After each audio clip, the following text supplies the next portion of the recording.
Hello, people and bots. Grandpa Canuck here, and we are in Escape the Pacific. This is part 10 of the series, and it's time to organize and expand our base. Well, here you can see we have our boat down by our little dock down here, and we have a kind of a work area down by the beach. And up here on the hill, we have our hut. So we need to organize all the stuff we brought back yesterday. And we need to have places to put all that organization. So I think we need a bit of base expansion up here on top of the hill today as well. So that's what we'll be looking into. We also need rain. Our coconuts are starting to go down. We need to find coconuts as well. So we need to gather and organize.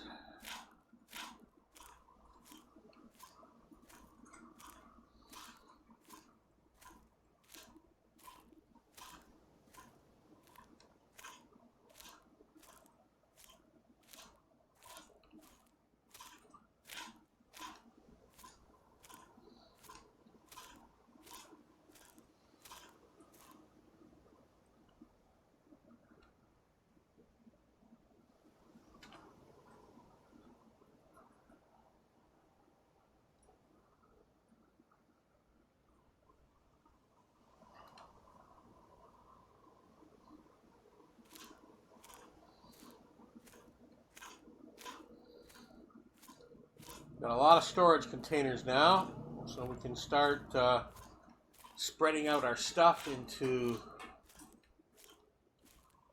better organized space. We need the space to put the space storage things into.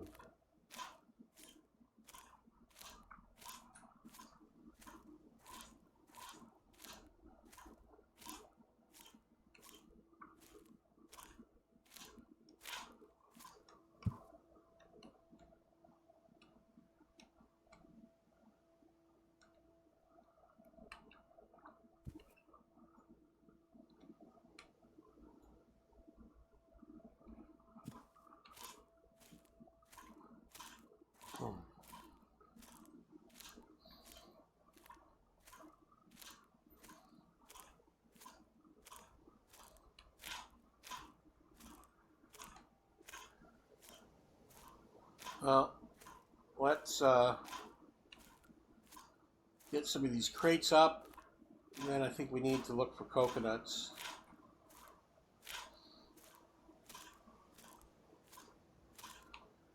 Now,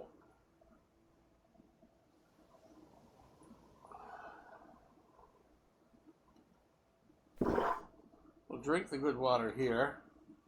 Let's fill this with salt water.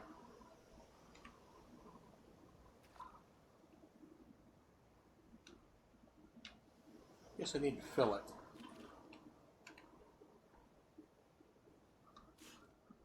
Can't just throw it in the water. I need to fill it.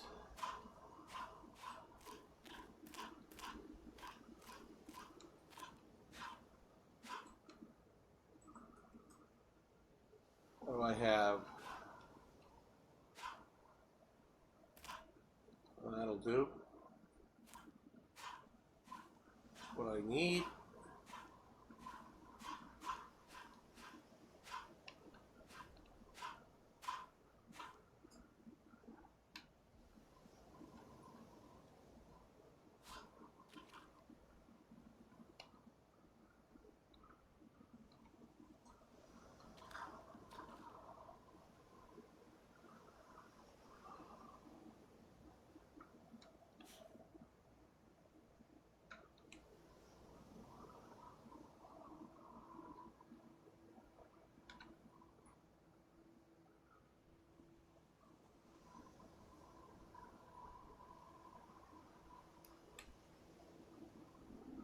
Oh, that didn't work.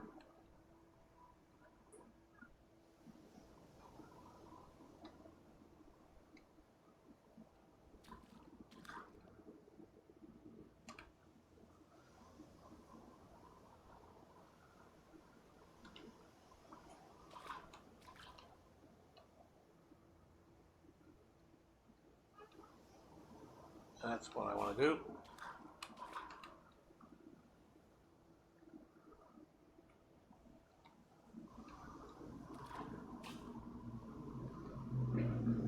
So by having a quantity of salt water in this, we have water to extinguish the fire.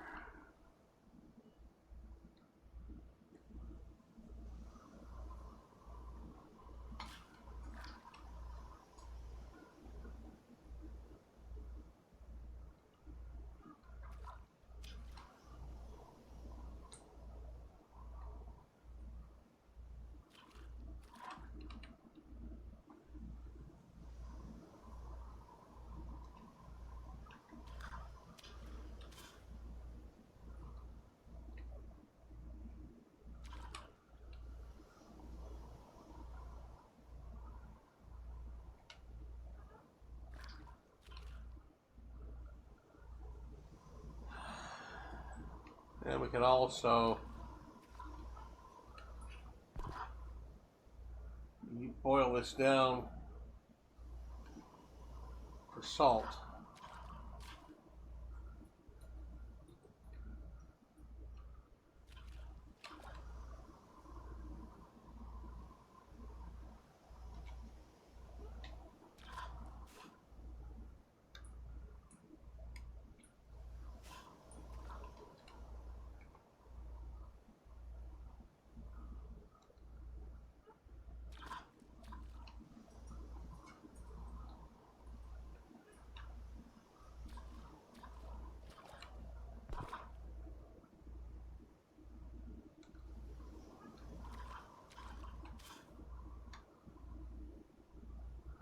Okay, that's full.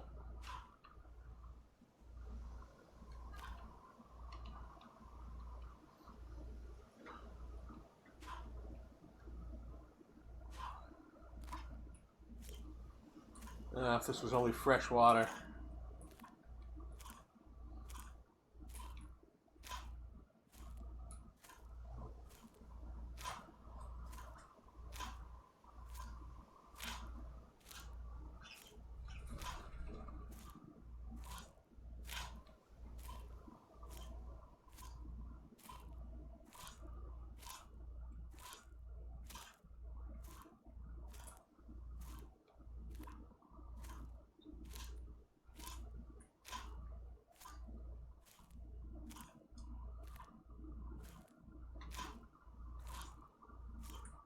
Okay, this is going to be used for boiling down and putting,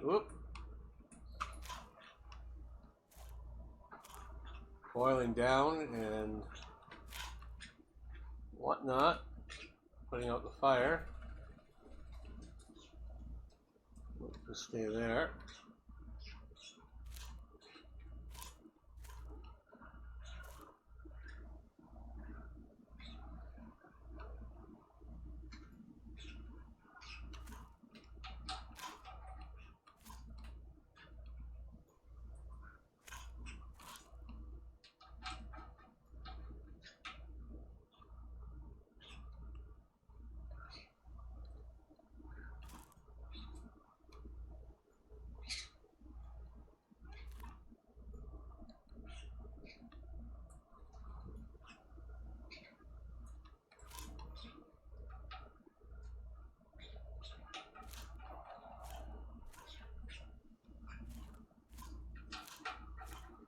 Well, let's go get some coconuts while it's still light. See what we can find.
Oh, I'm carrying too much because of all these medium planks. Ah.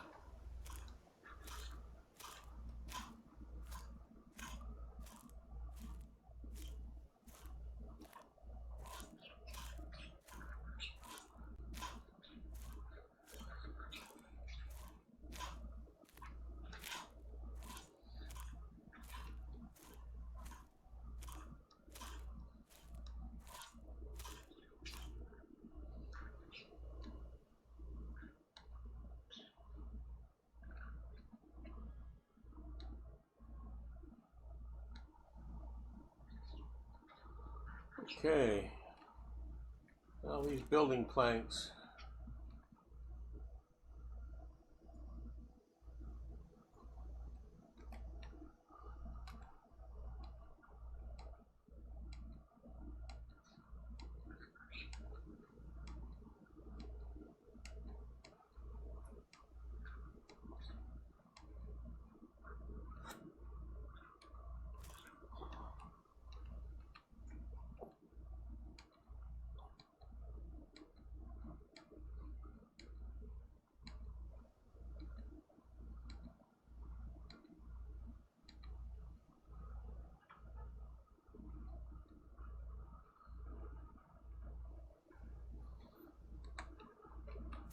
Don't need to carry around this food.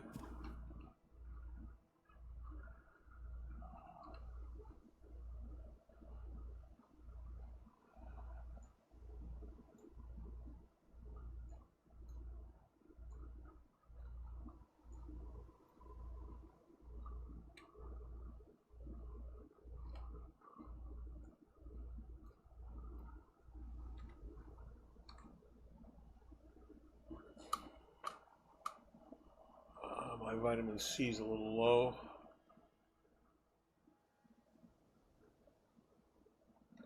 Salt isn't too bad.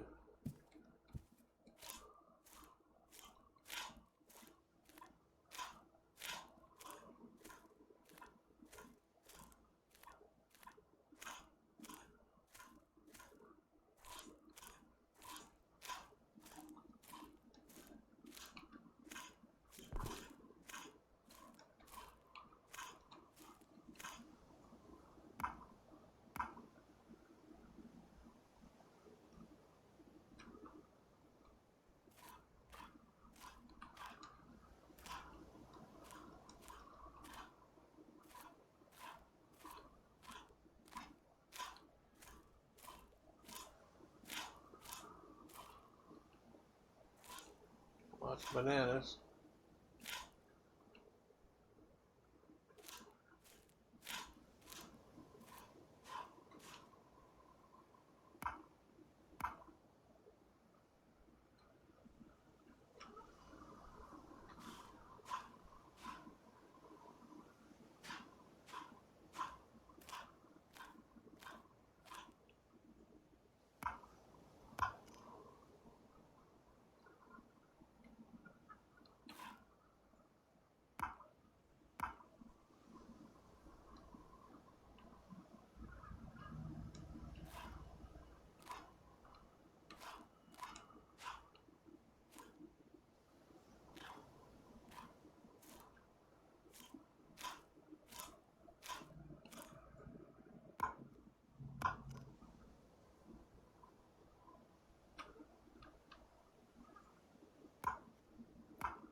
old raft.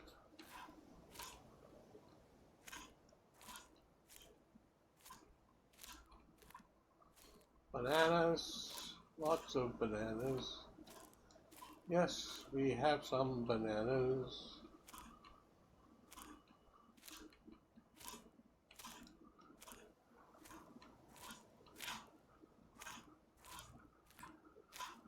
Well, that looks to be about it.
So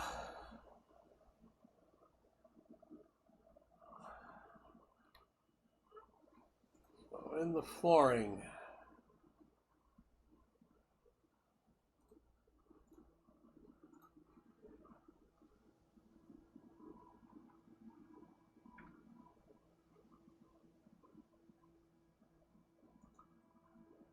Plank flooring that takes 40 is the strongest and is the most resistant. So if I want a second floor, this is probably what I want as the ceiling, as opposed to that.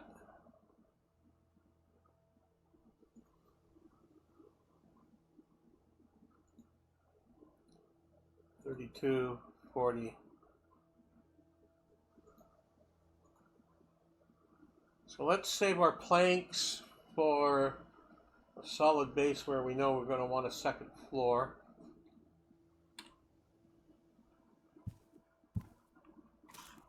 So if we expand this out this way,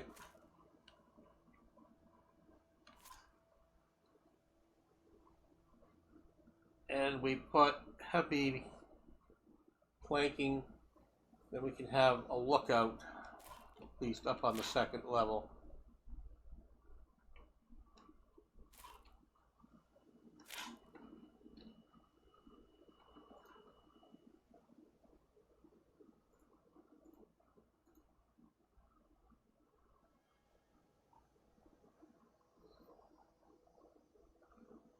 And we're going to need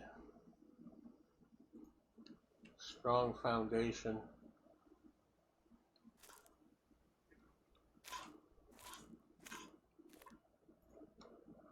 What have I been using? Been using Robust.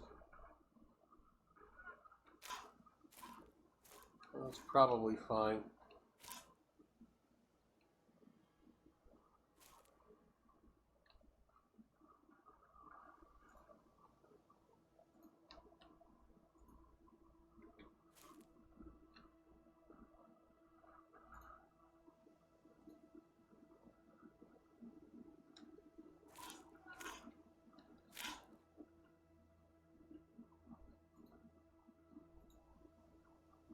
So this is in the way. Okay, so let's build this one first.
Wood, wood, wood, wood. Lots of wood.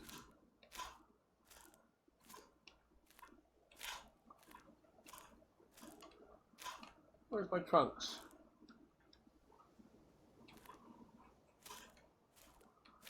There's 2 trunks here somewhere.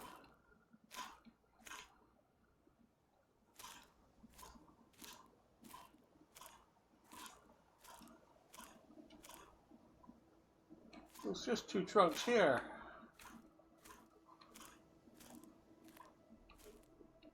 Where are they? There they are.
Need more.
Robust pillar.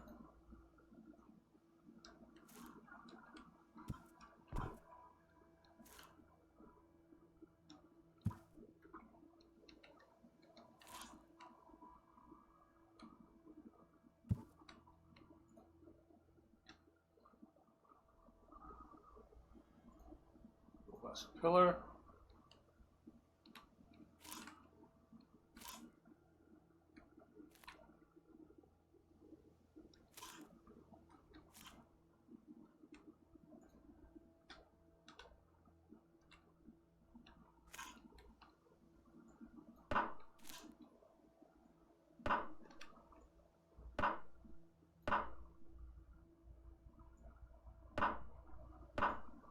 Now, if I'm going to have a second floor,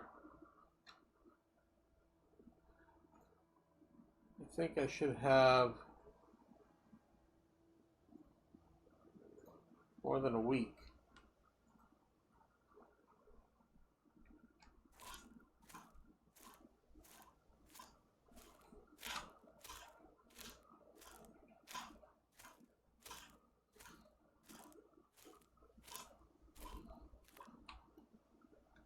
I'll keep losing this one.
What's no more room in carry storage? Yeah, that's a problem.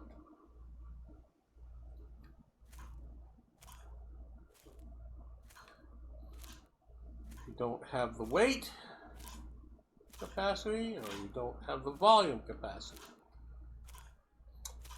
There are two things that can cause you problems.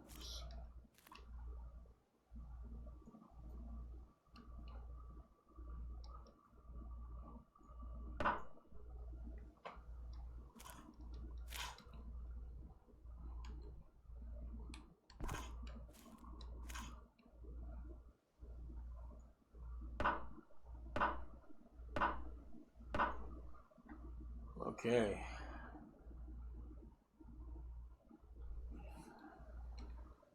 So I think I want a standard flooring on this one, which is a side beam and 22 long. Oh, sorry, not a side beam.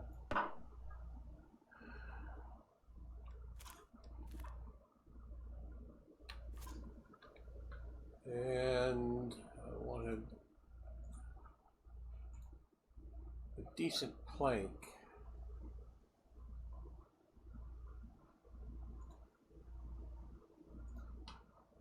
For this one.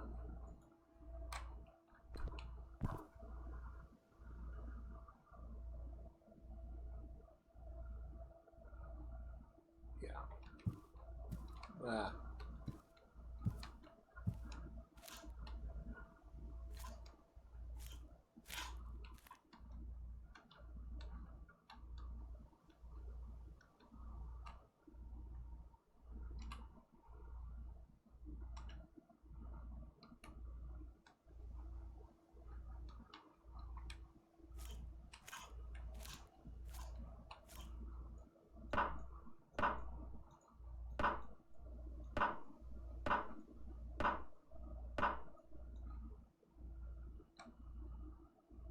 Oh, I'm carrying all the coconuts still. Oh, I've got the lovely bunch of coconuts.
$17 more.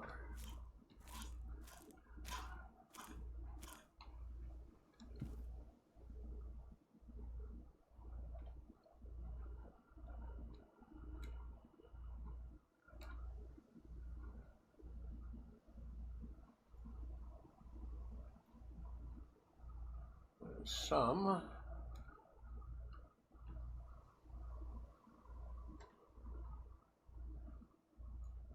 There's more.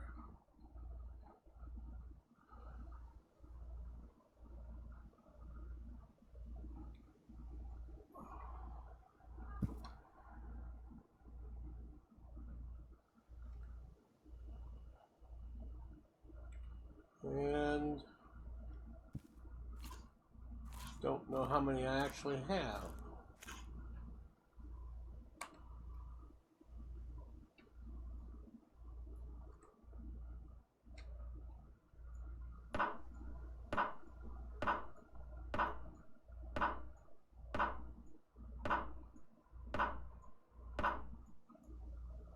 $32. So hopefully I've got more.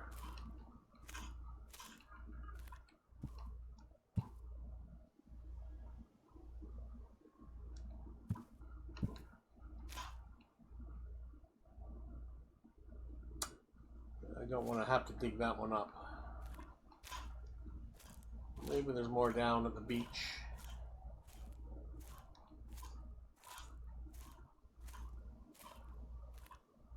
I hope.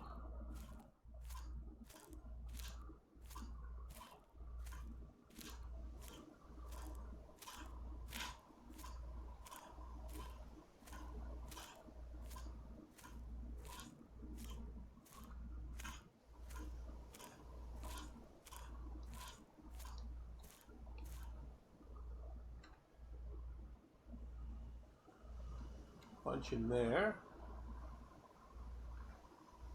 None in there.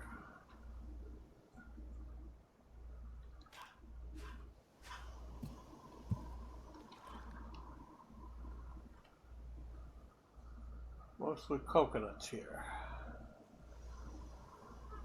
Well, that's my travel supply. I don't need to move that.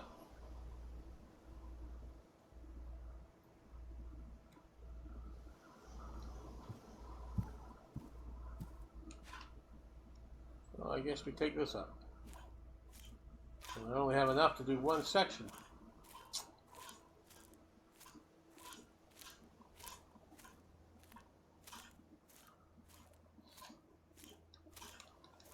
May have to rip up that floor or find more crates. I know there was some crates out on one of the islands we didn't bring back.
Okay, that'll make a good second floor.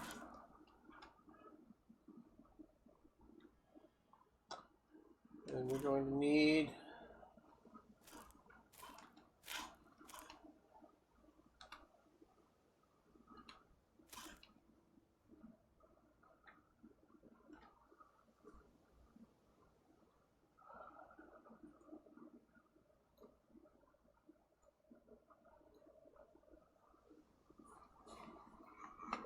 $21.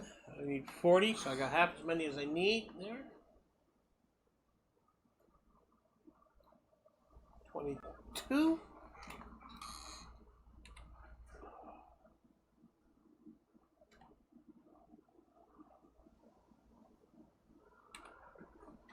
Ugh.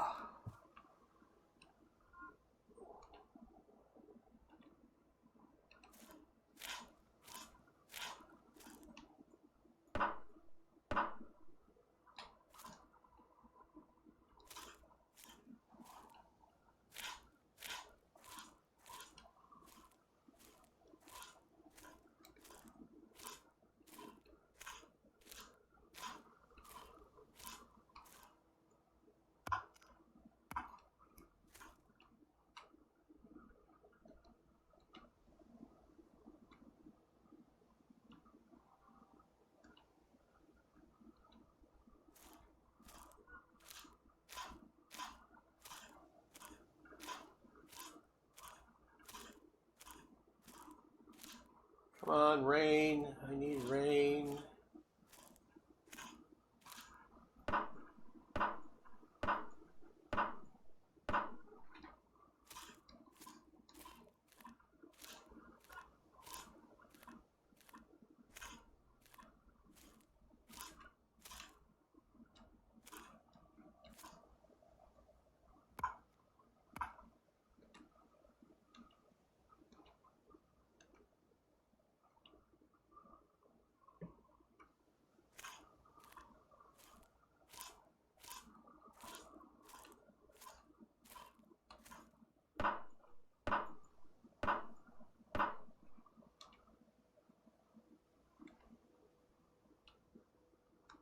Yippies.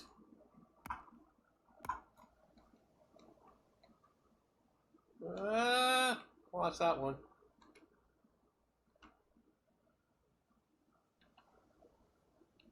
It's halfway down the hill. I can't get it.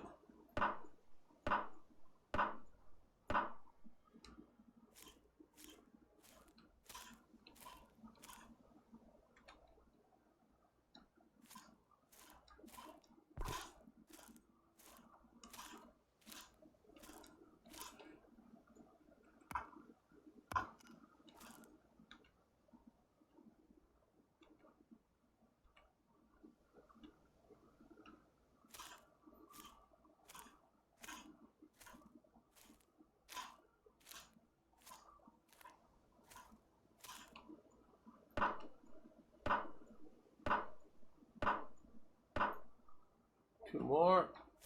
Cut this up.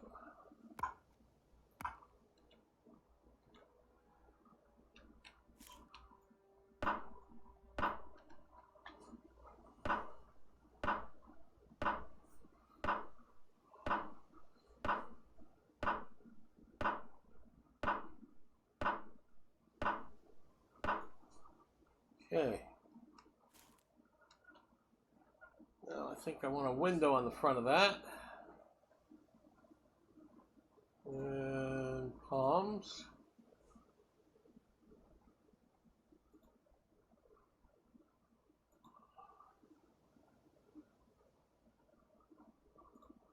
I think a mid-range one.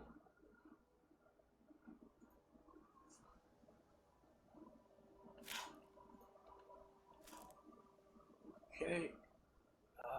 6 long and 5 small.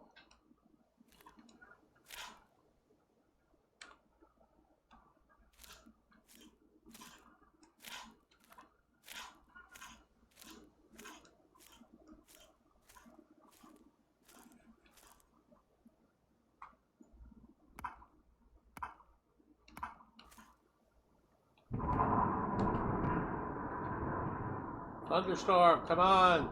Rain.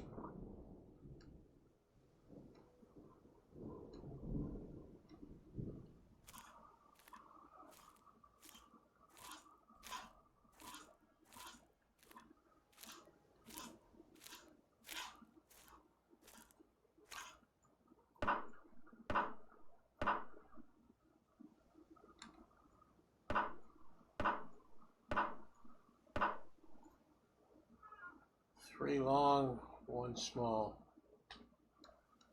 Come on.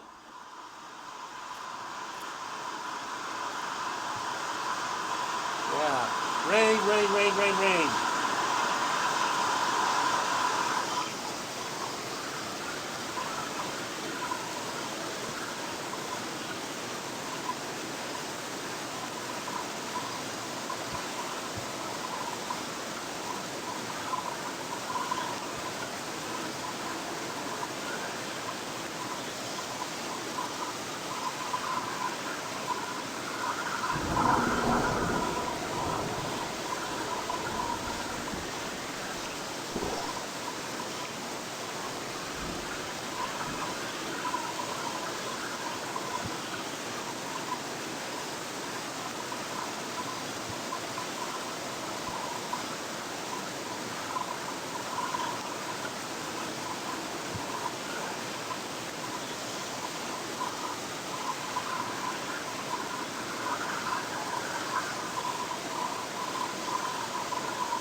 maybe my gathering location isn't the best spot.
Jeez.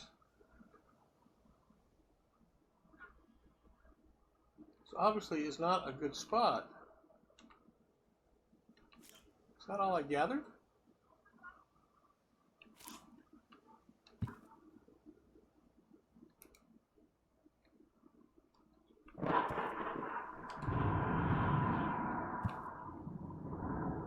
.1. Nothing in the rest of these?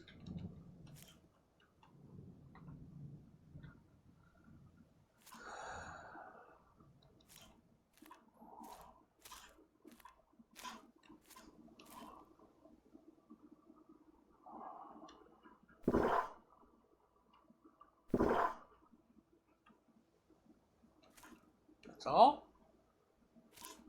Well, I got 0.2 back here, so obviously all those cups need to be back here. Nothing, no, hang on.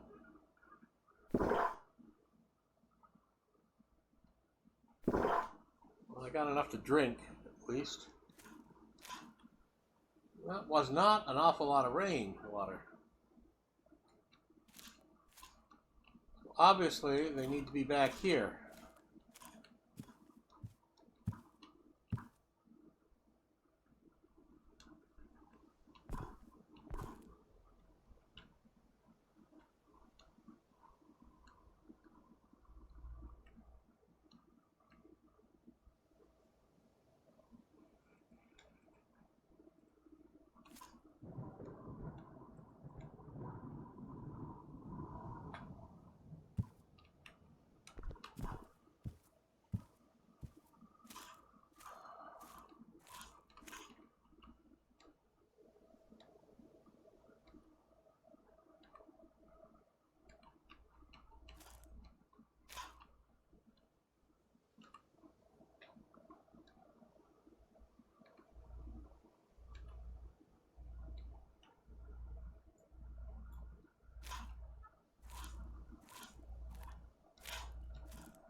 Oh, there's a little bit in this one.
One of these to gather it.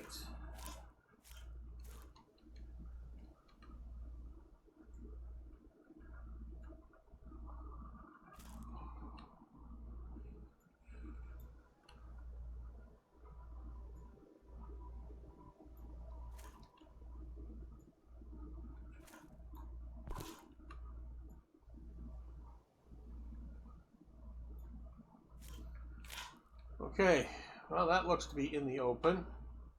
Maybe we'll gather more next time.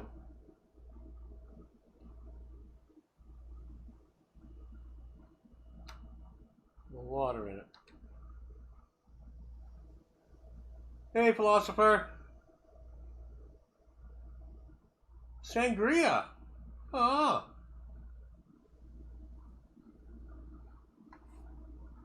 Oh, I trying to organize all the stuff that I got yesterday on the trip here, and I want to do a bit of an expansion.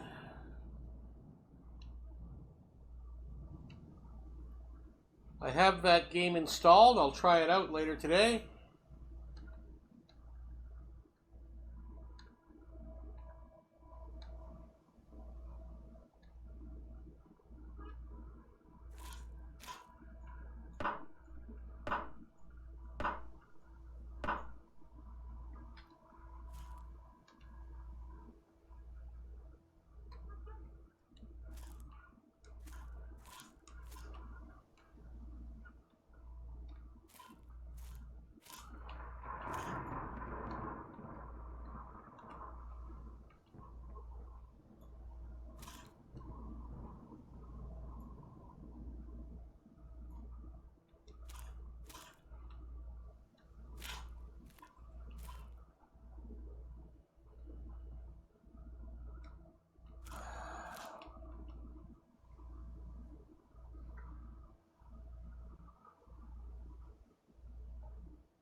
Yeah, I'm looking forward to it.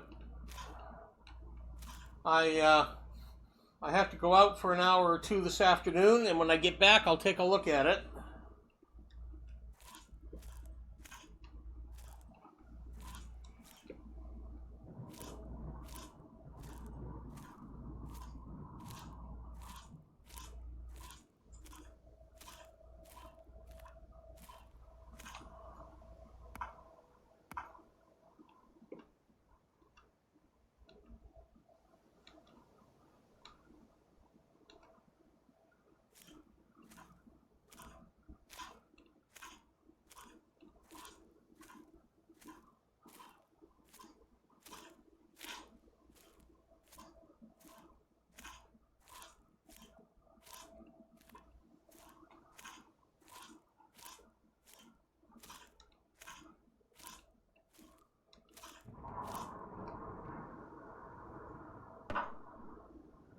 2 more small sticks. 1 more small stick, and palm fonts.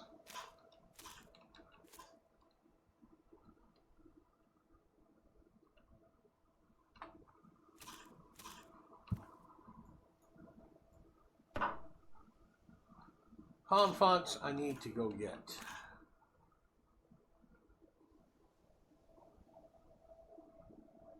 Some of the French trade company axes from the 1700s. Well, it's supposed to be an old design, and yeah, you're right, it does.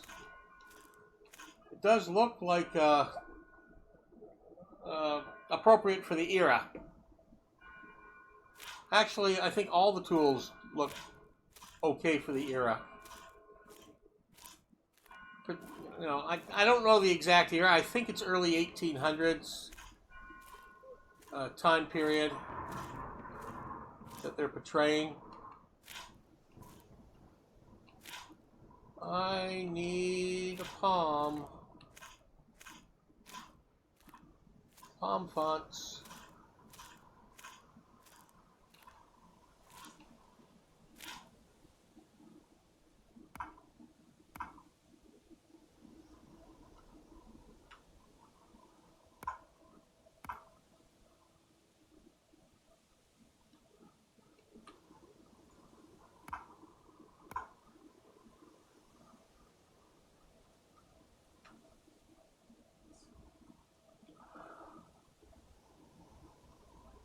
Well, either one of these is going to do fine.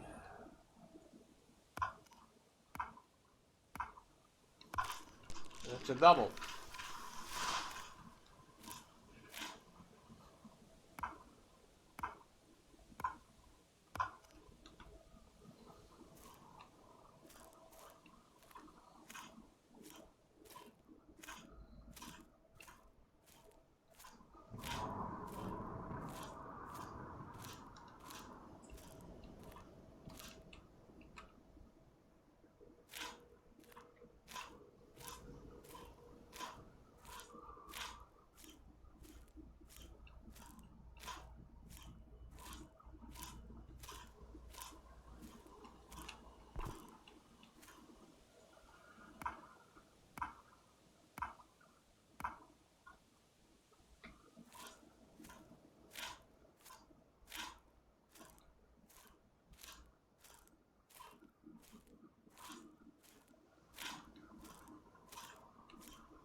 Do you do French Indian War reenacting by chance?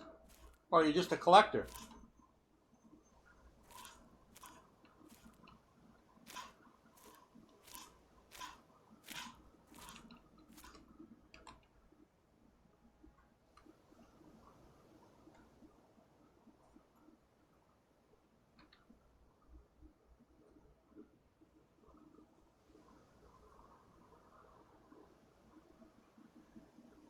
Yeah. You know, these are made from a bar. You would take a square bar, you would make it rectangle, you would flatten out the end and spread it out as it narrows to make the point, and then you would cut a hole in the other end and work out a frame to work out a handle to hammer it around. I did a little bit of blacksmithing work when I was younger, not much. I didn't make anything elaborate.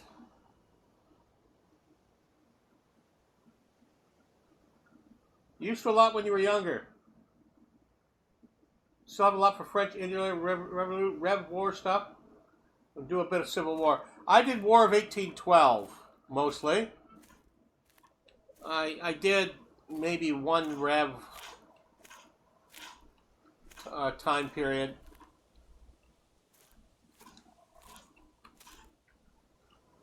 But I did War of 1812 stuff, and two of my kids still do it. They're in their 30s now. And my grandson was doing it when he was younger. He's shied away from family stuff now that he's like 17. But it was a great way to study history.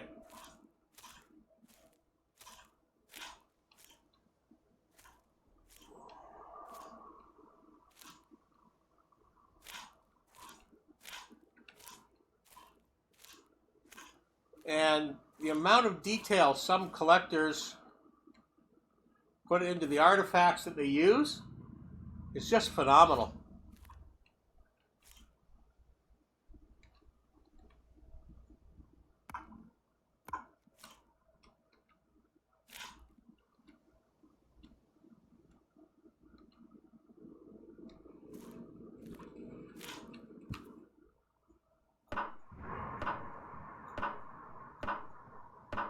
One more.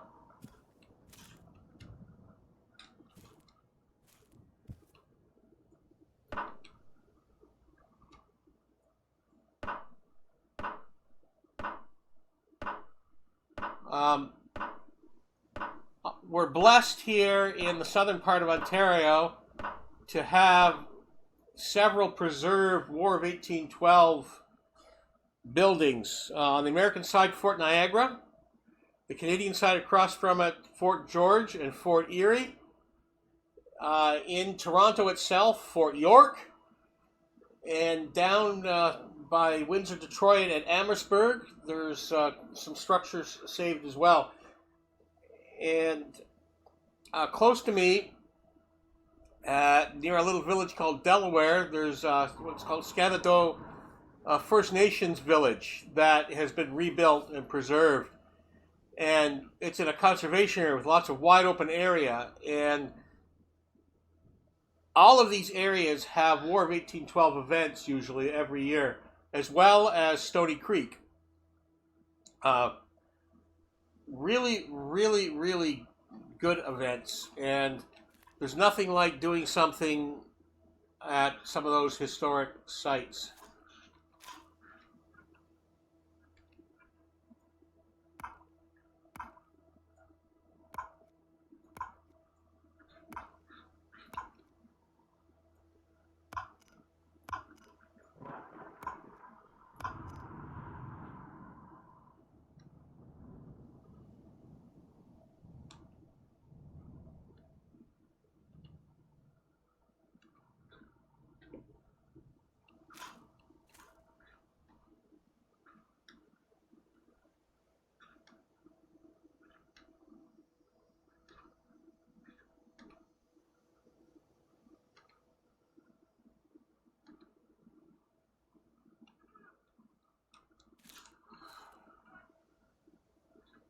Okay, I think I want a solid wall here. Level 2.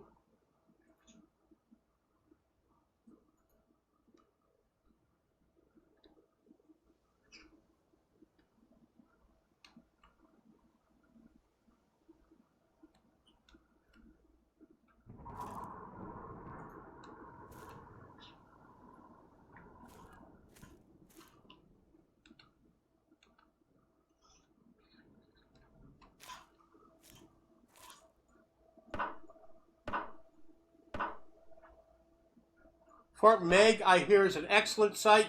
I know of a lot of people who've gone down there. That's a bit of a trip for me. I've never been. I hear it's a very, very good site.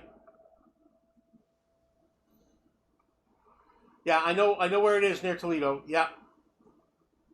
Yeah, I'm on the other side of the lake, right in the middle at the top. So I'd have to go around the lake either direction and drive.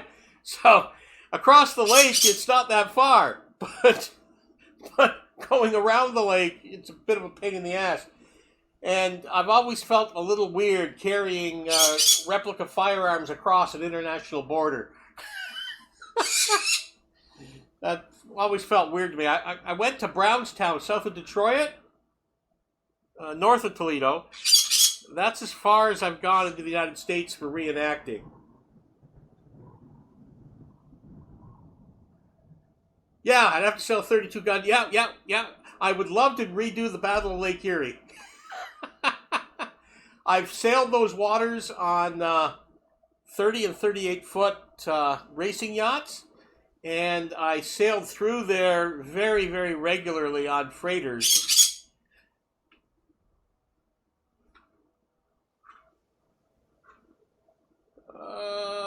8 long sticks.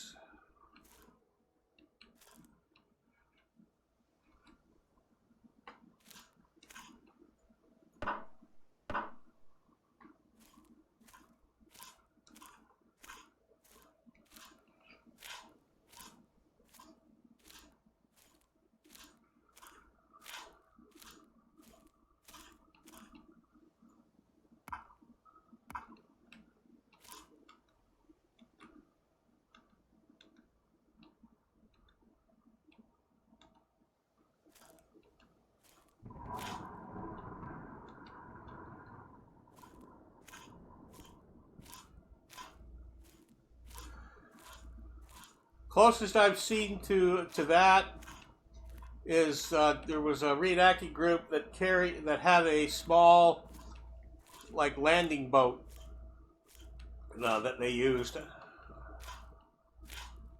But there are, it'd be nice to get the what is it over in Erie, Pennsylvania? Is it the Niagara? Yeah, it's not the Lawrence, it's the Niagara that's preserved, I believe. An actual, restored boat from the era.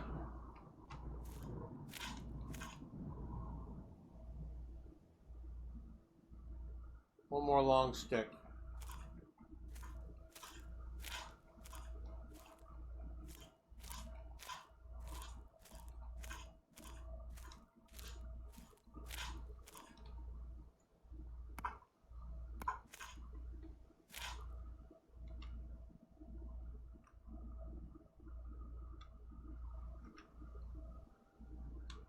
But yeah, anybody who really wants to study history and feels they're up to it,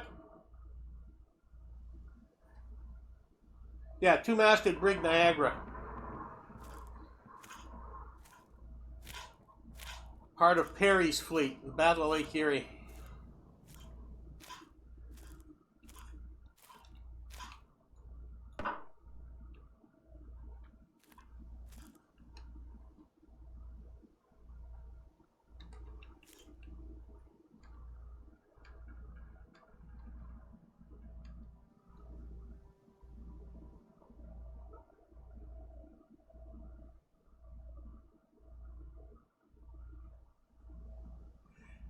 Well, I had an incredible experience in the 1980s when I was sailing freighters.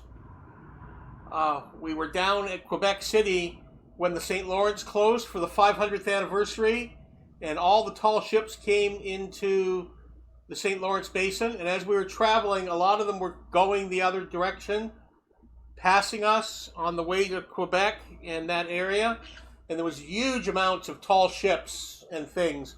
We ended up being in the harbor at Quebec unloading grain, and they closed the harbor for, I can't remember, it was 3 or 5 days. They literally closed everything down for the festivities. So there was no sea traffic for freighters, normal stuff allowed at the harbor, and we were docked there. So essentially, here we are at this once every 500-year celebration. I have free accommodations, free food, and free time. It was one of the most spectacular impromptu vacations of my life. And the QE2, she was just refitted after going to the Falklands. It was her first voyage from England to Quebec City.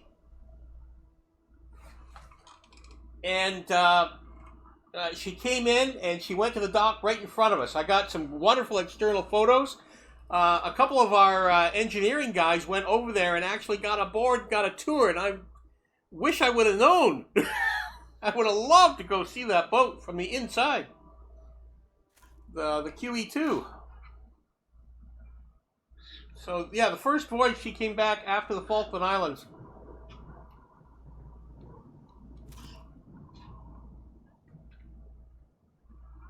Okay, I need another palm font.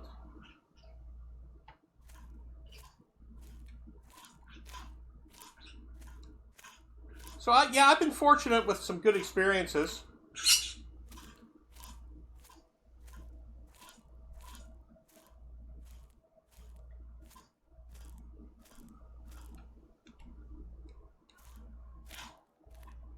Keep this stuff together.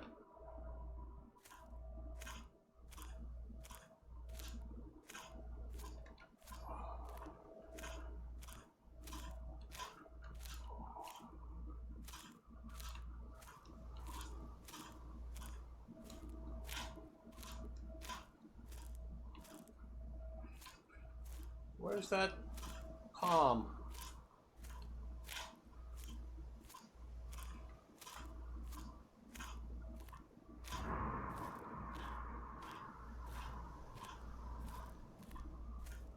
It's not that one.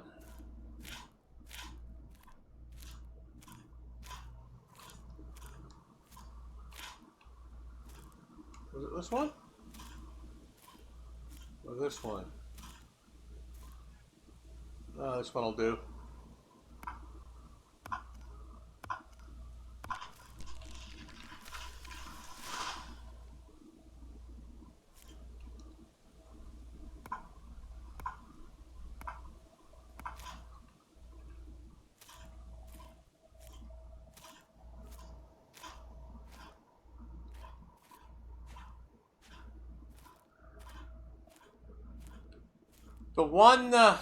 The one thing I regret never doing when I went back to England is going down south. I only went to northern England on my trip and going to see the Victory. As far as I'm concerned, the Victory is the be-all and end-all of preserved sailing ships.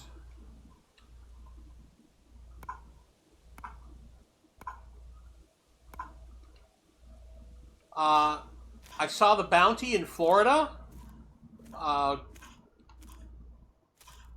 and have toured on it a couple of times years ago. The remake ship.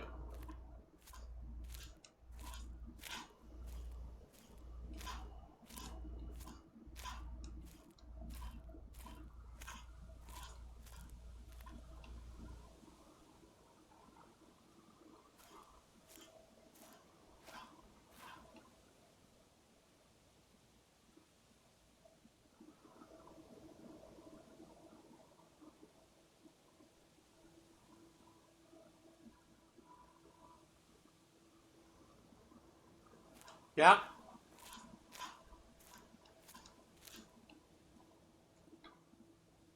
Am I lost? There it is.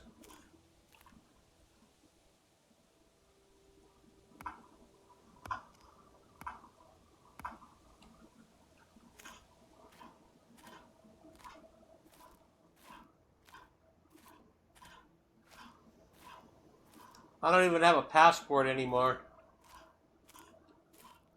I'm not overly keen on international travel anymore.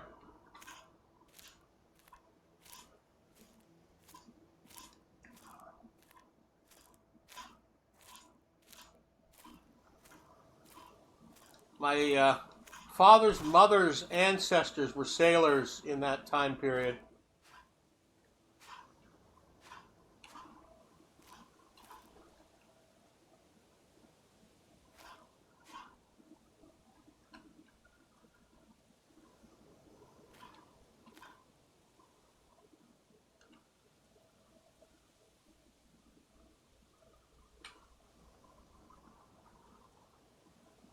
Well, when I was over there, I went to a cathedral in Durham in the north, because that's the area where my ancestors come from. That's where I was.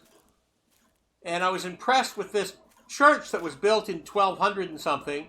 And then a day or two later, we went up to Hadrian's Wall, which was built like 1,000 years before that.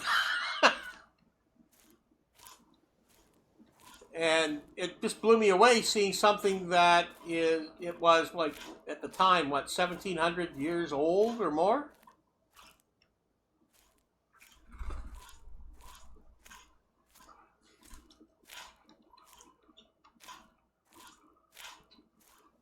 So, I mean, you know, there's a church here celebrating 200 years, and that's the oldest church structure in our region. Which is really something.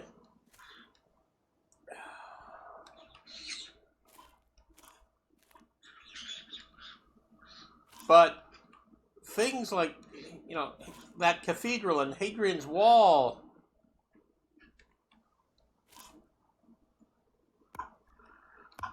so impressive.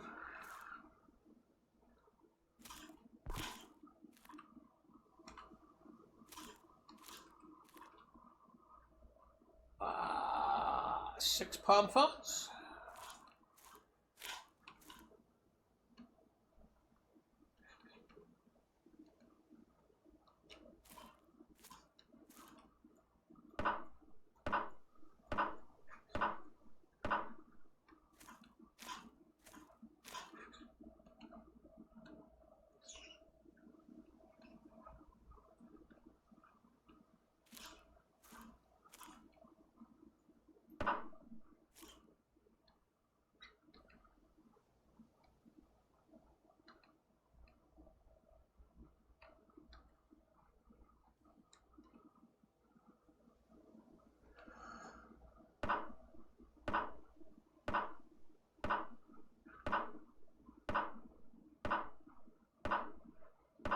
Yeah, that's never been a big thing for me.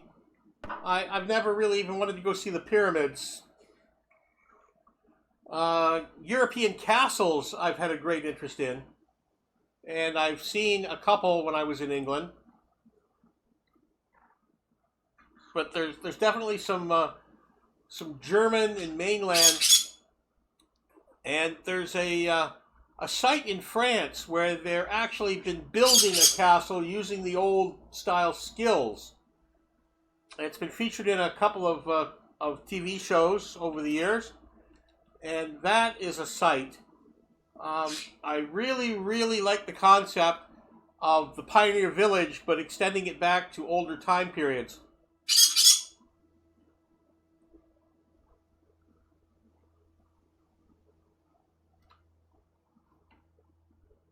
Okay. Aye.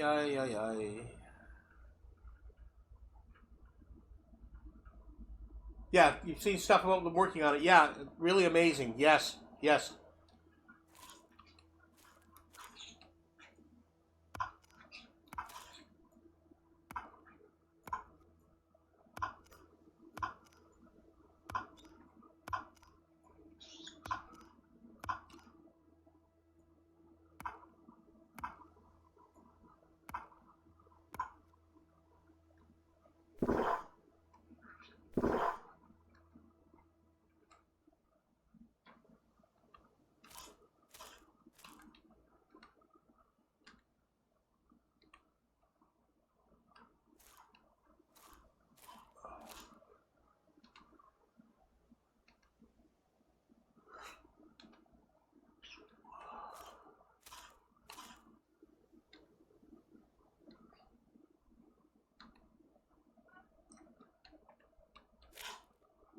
We have incredible railway heritage here, and we have one of the first fully electrified shops where they repaired.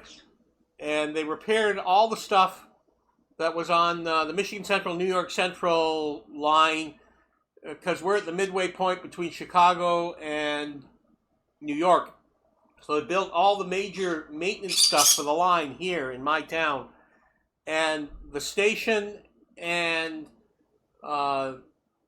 a major trestle and a interchange manual lever building, and this 1911 shop. It's not the original shop, but it's the first electrified one, and I think it's the only one left in North America, and it has a transfer table, not a round table, a transfer table attached to it, and they've done a lot of work trying to preserve it. But I've always thought if they could hire a dozen people to actually do railway interpretation and do the old stuff, that would be interesting.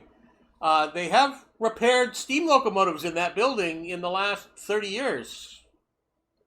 And they have volunteers that repair old rail cars. They just need to take it to the next level. But funding. Okay, we're getting to the point where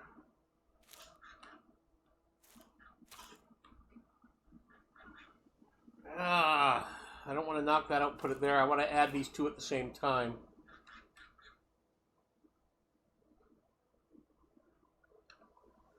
But any site that can interpret stuff, I was turned into first-person interpretation as a young child in the mid-'60s. I told you my family traveled around. We went to a lot of historic places. We went to Gettysburg. And somebody came out dressed in Union Army gear and did a talk as if they were a soldier from the Civil War. And I waited around because an hour later, a guy dressed in Southern gear came out and did the same type of talk. And I was a very impressionable young kid, and that made a huge impression on me as far as living history. And I've been an advocate for living history ever since then. But it was these two, probably college students, summer help. And I have to admit, one of the greatest jobs I had earlier in my heritage career was in a pioneer village. And I was in charge of the village on weekends, and the summer staff and I would go around and do first-person interpretation skits.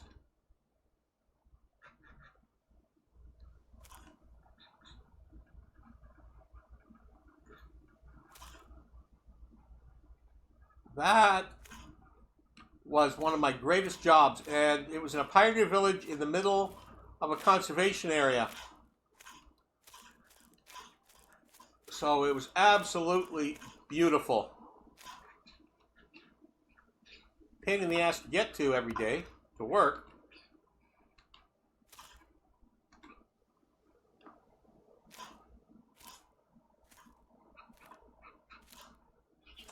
I remember, it would have been 15 years ago, my son sitting down on a bench outside of one of my work spots. And he goes, "Dad, you've never made much money in your work years, but you sure have had some interesting jobs."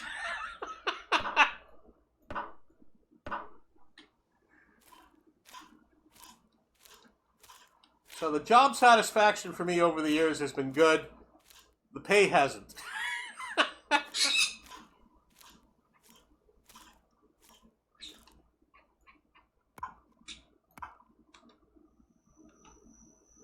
Oh, nighttime.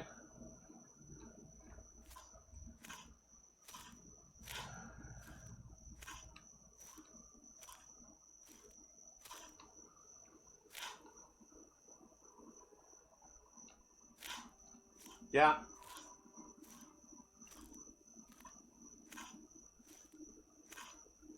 We used to, at the Pioneer Village, drag the visitors into our conversations. I had a skit. I would go around with one of the young college students we'd hired, and if it was a guy, we'd go around looking for a wife for him, and we'd talk about the merits of wearing a younger woman or an older woman. And then I'd go around with a girl pretending she was my ward, and I'm trying to marry her off. And then I'd go around with the two of them, and we talk about the merits of drink. And the girl would take the role of abstinence and sign the pledge, and the young man would take the role of a man can drink what a man can drink. Nobody can tell him what he can do. And I would take the role of moderation. And we, ask for people's opinion and involve them in the conversation as if we were from the 1800s, the early 1800s. So doing those kind of skits and shows was always a lot of fun.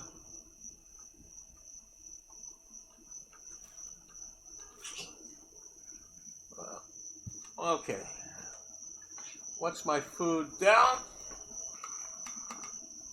My land, and I need salt.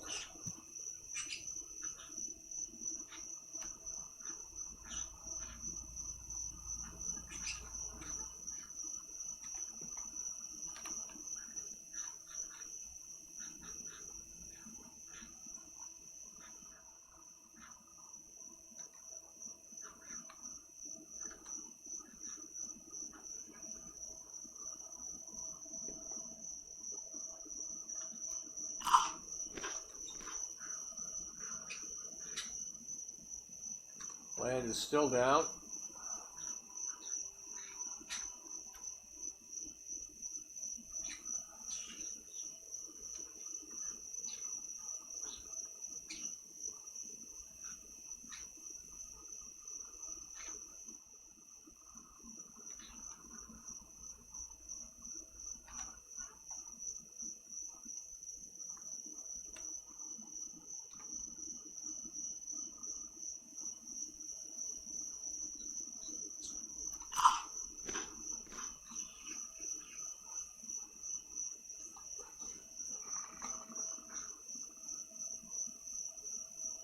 Oh, that's not too bad. My vitamin C is a little low.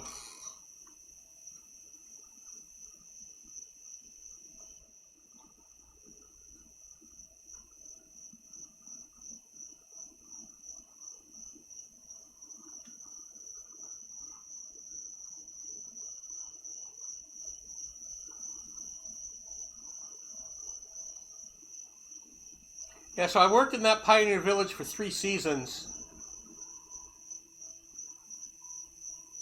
And did a lot of first-person interpretation stuff and education programs. There was nothing like sitting in the log cabin and telling stories at the fire about the first Christmas there. Had a whole 8-minute speech that I gave to kids. And you're dressed in character, and you always knew you nailed it when you were saying goodbye to them when they were leaving the cabin. And one of them turns and stops and goes, "Were you really a pioneer boy that grew up in this cabin?" If you can just suspend their disbelief for a second or two and make them feel it's real, you know you've given them the experience. That's some of the most powerful stuff.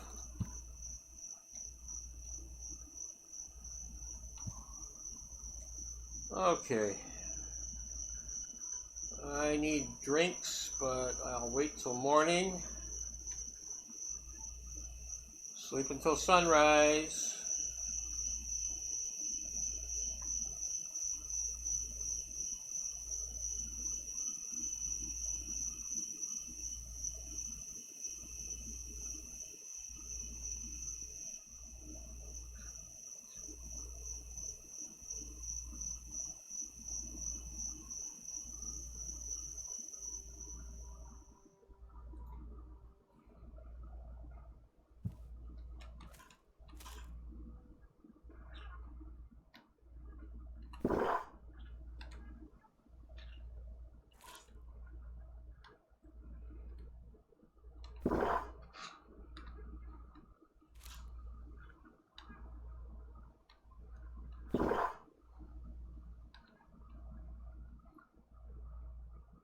Oh, this looks like a 2 coconut morning.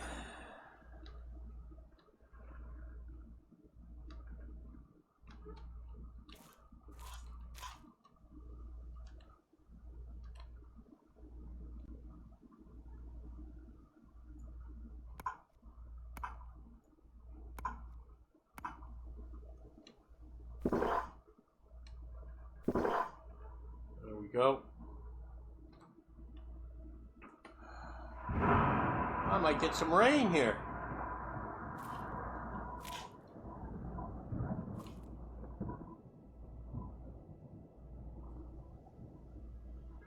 You gonna rain on me?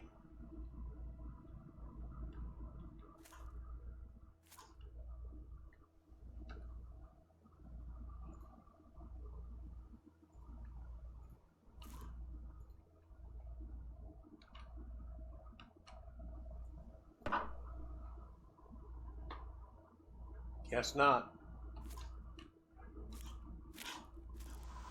Ah! Whoa!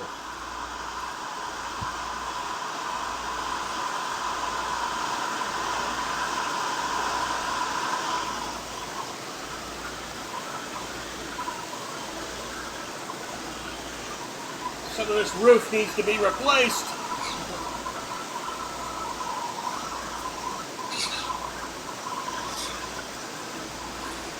Lightning, that's all I need is a lightning strike.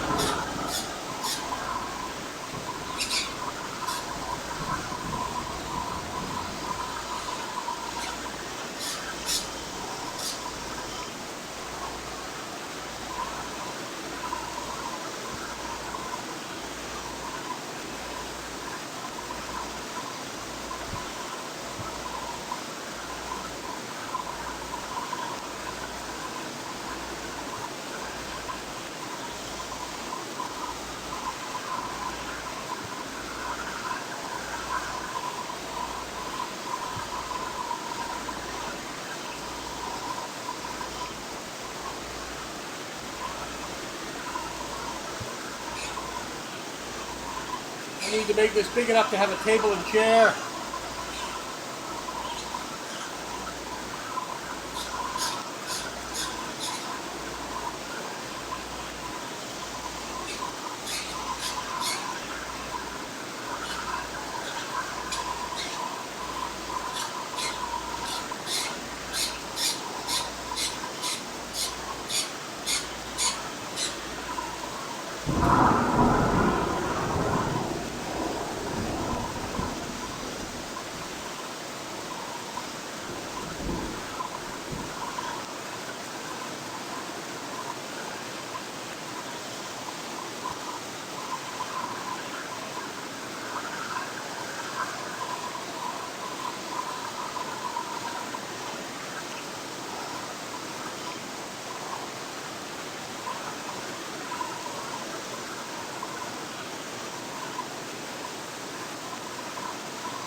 Oh, come on.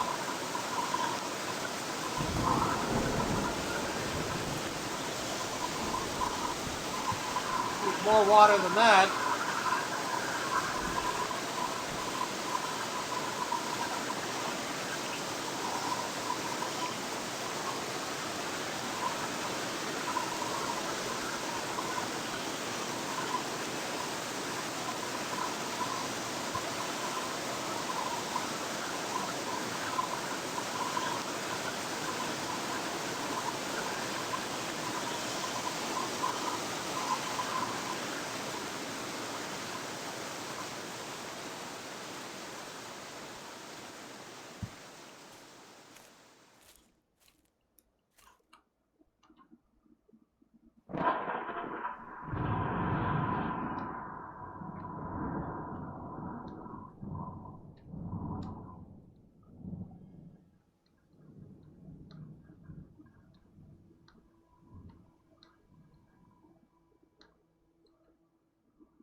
7. It's better.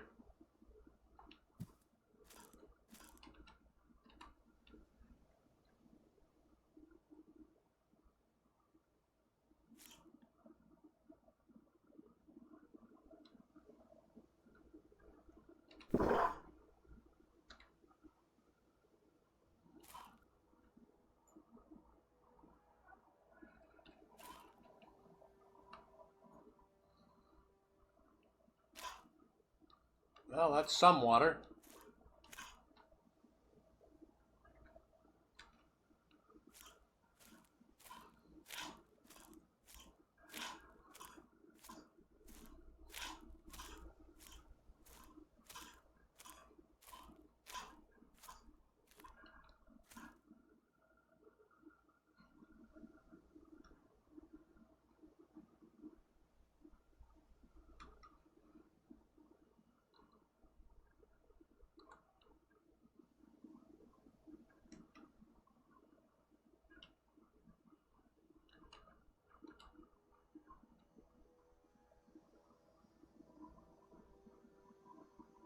So why did it start? The Americans declared war on England, thus Canada. Their plan was to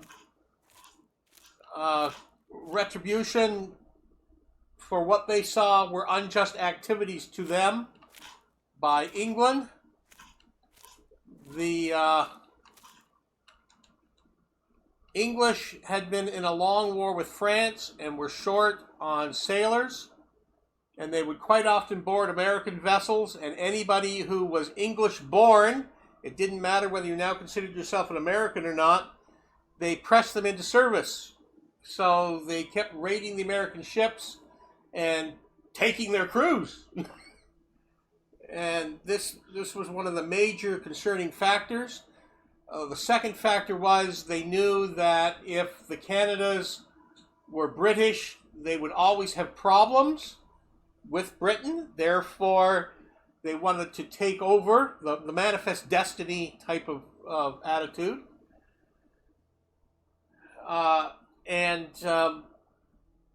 So they were interfering with American trade, etc.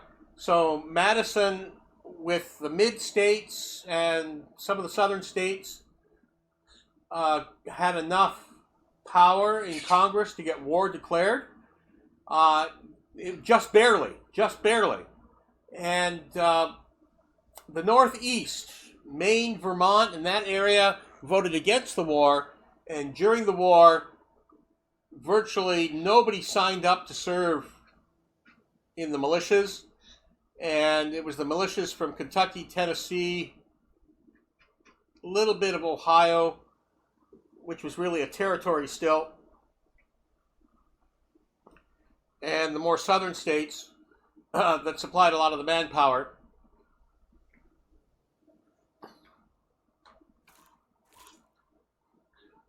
So it was American expansionism, American aggression, coupled with justification by Britain reclaiming its citizens, is the British viewpoint.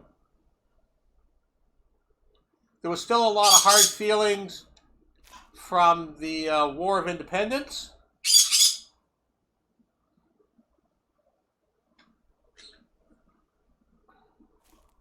So it was a very rough time period, and I could lecture for hours. It's one of my areas of specialty. I need more wood.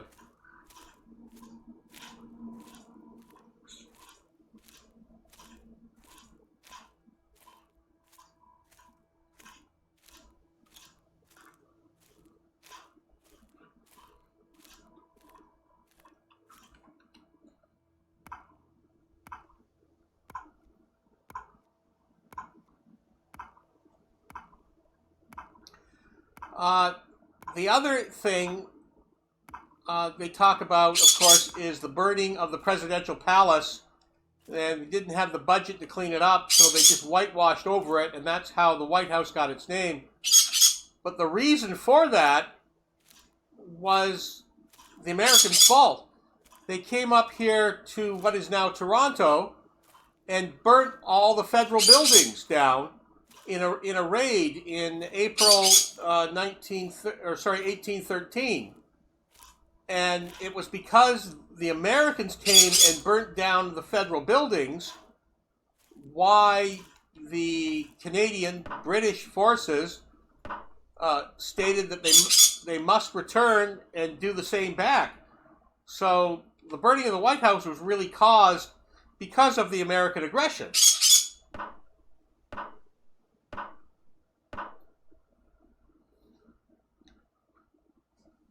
So it wasn't just British being assholes.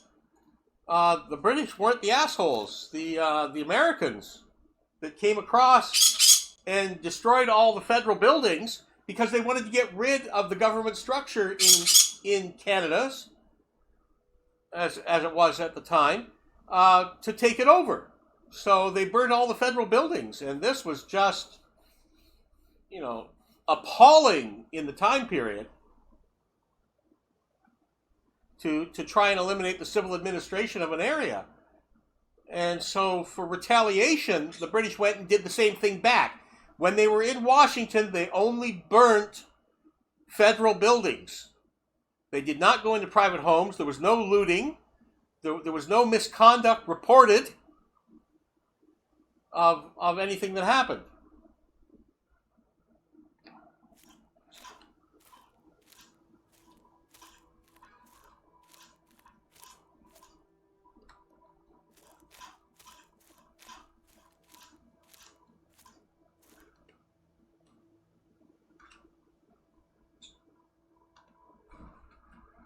And the other big thing is the Battle of New Orleans, which actually happened after the peace agreement. So it had totally no effect on the war, because it took, even though it was signed on like Christmas Day, 1914, the news took 3 months or more to reach the area over here. And that's when the Battle of New Orleans was actually fought. A totally senseless battle happening after the end of the war. And the Americans were forced to make peace not because of that or the burning of Washington. The British had settled with Napoleon the first time he was taken away, and had sent a lot of troops over to Canada to reinforce what was here. And of course, the Battle of Plattsburgh, everything that came down into that area and that offensive, and the Americans were fearful of more retribution and damage. So essentially it became what was known as a white peace. So everything went back to how it was. Nobody gained anything, which means the American aggression was stopped. The British and Canadians never had any intention of taking American land. Therefore, the agreement was signed, the Treaty of Ghent, and the war ended. And our two countries have been at peace ever since, with the longest undefended border, technically, in the world. And we also have one of the longest military non-aggression treaties ever in existence. After the War of 1812, there was an agreement signed about how many military vessels and their capabilities on the Great Lakes. And it was called the Rush-Bagot Treaty. And this agreement came into effect after the War of 1812. And after 9/11, the United States officially contacted Canada and said that it was going to defy the Rush-Bagot Treaty after 200 years of upholding it, because they needed to put 50 caliber guns on their Coast Guard cutters on the Great Lakes because of homeland security. And Canada replied that if it was on Coast Guard cutters and not official Navy vessels, they did not see that as contradicting the Rush-Bagot Treaty. So technically, Canada turned a blind eye so that the Heritage Treaty could be maintained, and we can still have this agreement that we have an undefended border between us with a treaty that goes back 200 years, the Rush-Bagot Treaty.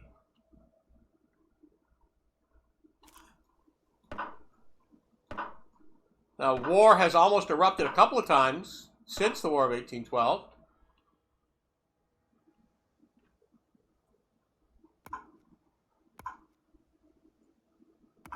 But we've always managed to avoid it. There's actually a lot of very interesting history involving the two nations and how we developed differently. And it's taken Canada a long time to explain to the rest of the world that Canadians and Americans are not the same. We share a lot of interesting traits and an interesting history, but there's definitely some mental attitude differences between Canada and the US that a lot of the world does not understand.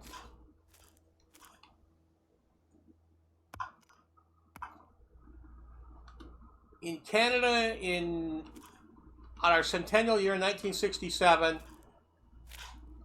if people from Europe would say, what makes Canada different, we would simply say we're not American. And since 1967, we've been able to explain our culture, our differences, and what it means to be Canadian very, very differently. We've got a very interesting approach, but I think we have a lot of the same common goals.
Why do I lose?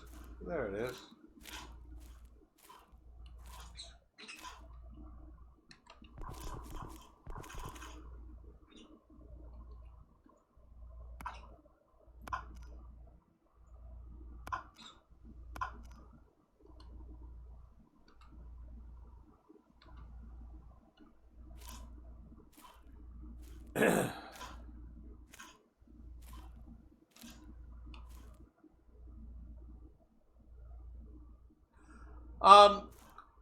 The Confederation of Canada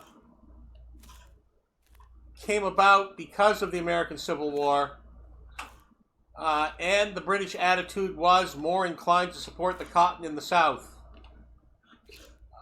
If the British would have gotten involved at all, we would have had major conflicts and would have been at war. Britain remained neutral in that and kept it as a internal thing. But they were favoring the South, simply because of the supply of cotton.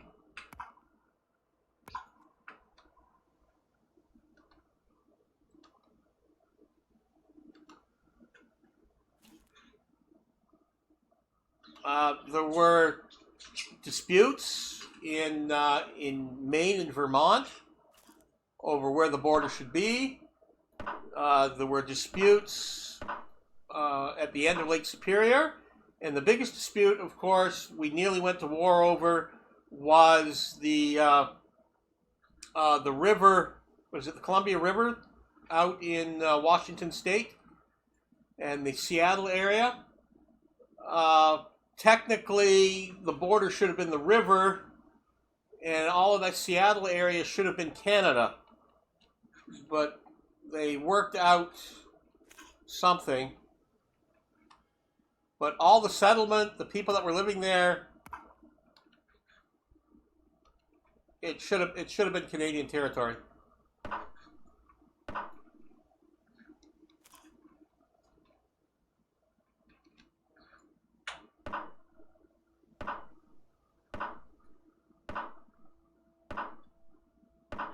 The beginning of our joint defense did not start until World War II.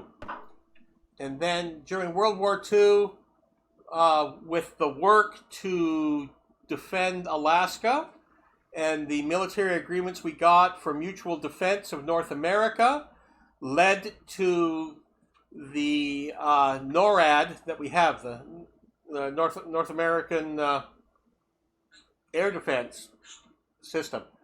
All of that has its basis in World War II. And since World War II, we have been incredibly cooperative on North American defense as a whole.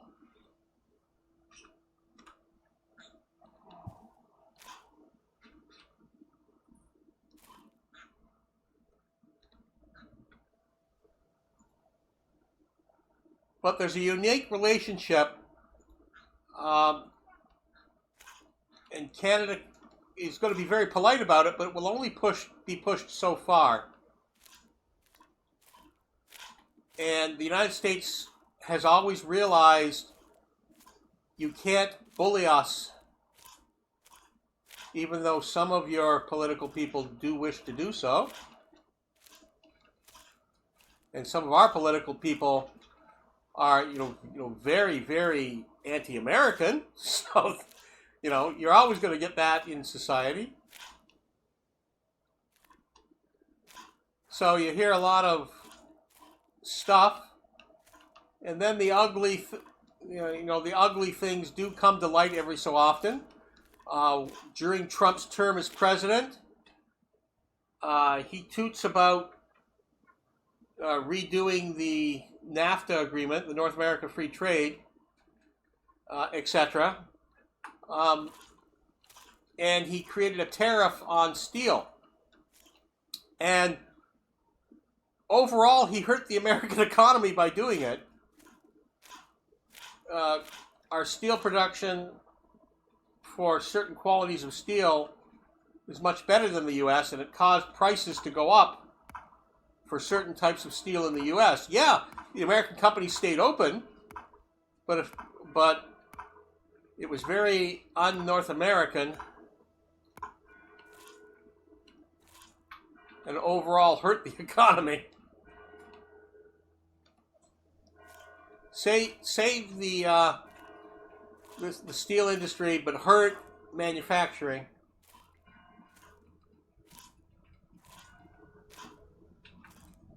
And we have our disputes about soft lumber and milk products all the time, because we handle our milk production system very differently, and we have much better softwood lumber supplies than the U.S. does, and how we manage that is viewed as unfair by a number of American politicians. So we do have our differences on things, and disputes can happen, but I think we both realize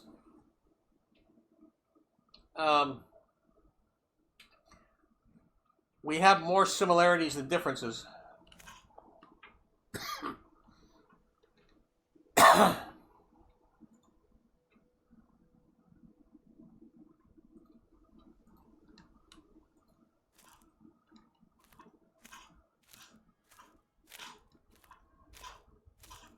So it'll take a lot to change that.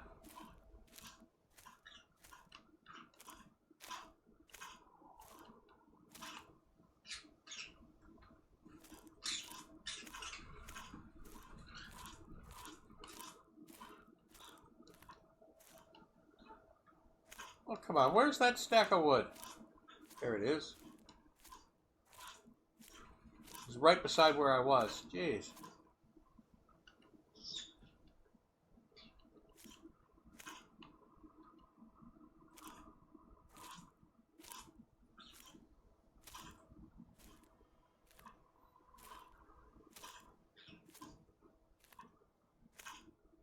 There's been a lot of great analogies.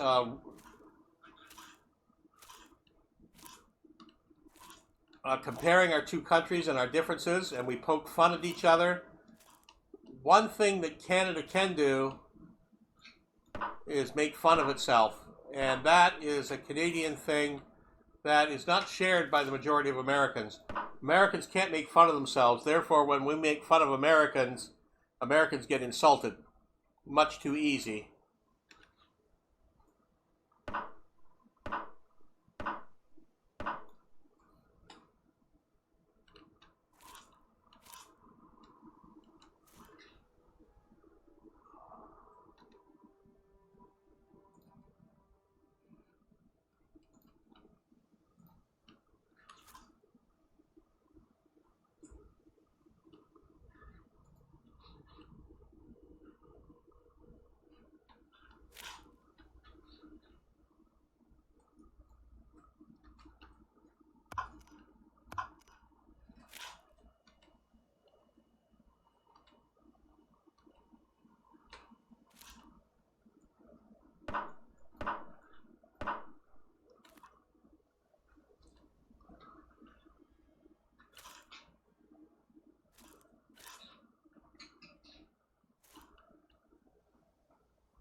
Okay.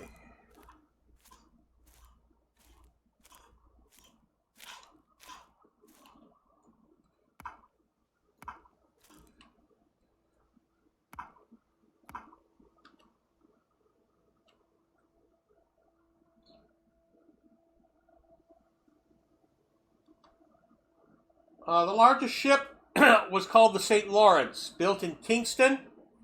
It was technically bigger than the Victory. Two of its cannons are actually on display at my local courthouse. Of course, it had to be taken apart because of the Rush-Bagot Treaty and decommissioned and put out of use. But it was actually operational before the end of the sailing season in 1814, and like I said, the Americans were scared. There was two more getting built, so we definitely had naval superiority on Lake Ontario, and therefore we could return to in 1815 we would be returning to building ships and making offensives into Ohio and Michigan again. That was all planned. And of course, we had control of Lake Ontario, which meant we could have control of Niagara. So the St. Lawrence is an incredible ship. That's definitely something you can Google and look up. There's lots of documentation on it.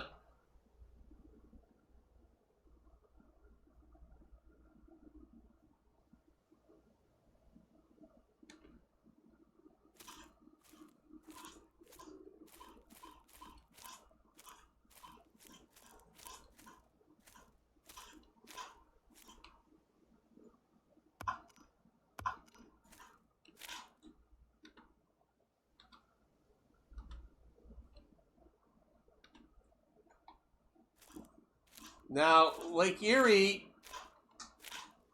the Lawrence and the Niagara were probably the two biggest ships that were built there. The British lost a lot of their production, which was in Amherstburg. Therefore, after Fort Meigs, and they came back and they retook Detroit, and they actually occupied right up into and raided right up into my area in southern Ontario.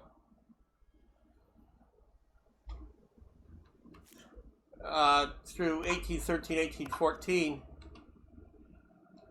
Battle of the Thames, where Tecumseh was killed. So, maintaining total control of Lake Ontario was the first step, and then Lake Erie would have been the next year, and then the Upper Lakes would have just fallen to British control. That's why the Americans had to make peace. They actually had the possibility of losing the rights to Detroit and the Michigan Territory and all that the Upper Lakes area. So they were quite happy to make peace and go back to the status quo.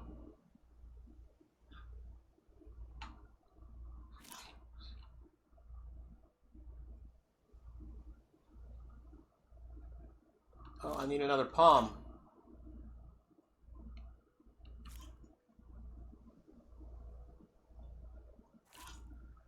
Well, time is marching on here. It is afternoon here, local time. So I need to get on with the rest of my day, people. So I'm going to have to call this video to a close. We got some building done today. We've got a good part of the addition here to our hut. We got a little bit of rainwater in. Not much, but we got some. We gathered coconuts. And yes, Philosopher, having you in chat. It's always wonderful to have people that come and chat during my Twitch streams. And I really, really appreciate that. And I love talking about history and other things. War of 1812, World War II, whatever. I'll talk about any history. I'm only an expert on certain areas. But, oh, you hear Bonnie and Clyde in the background, my two green cheek conures. They're getting their 2 cents in before we sign off. So, Grandpa Canuck here with Bonnie and Clyde. We're going to sign off. And hope all you people and bots out there have a good day. And be good to one another. Take care. Bye-bye.